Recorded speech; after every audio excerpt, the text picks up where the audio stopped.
আর কি হচ্ছে? ডাল, অরহর ডাল, আলু ভাজা, মাছের ঝাল, এই হচ্ছে আজকের মেনু। এটা চিচিঙ্গে ভাজা হচ্ছে, আলু ভাজা, চিচিঙ্গে ভাজা। আর কি হবে? আর কি হবে বল? মাছের ঝাল হবে, অরহর ডাল,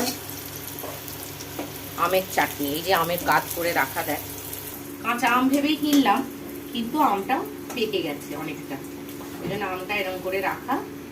এটা একটু মিষ্টি, আলু ভাজা, চিচিঙ্গে ভাজা। কি ডাল হয়েছে এটা?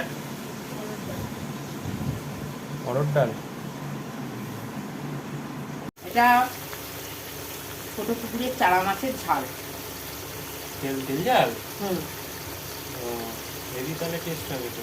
দারুণ টেস্ট হবে, একদম পাতলা করে, শুধু 5 ফোড়ন আর কাঁচা লঙ্কা তেলের মধ্যে দিয়ে নুন হলুদ দিয়ে জল ঢেলে দিয়েছি মাছগুলো দিয়ে। জ্যান্ত মাছ ছিল এটা? জ্যান্ত মাছ, ওই জন্য তো এত ছোট।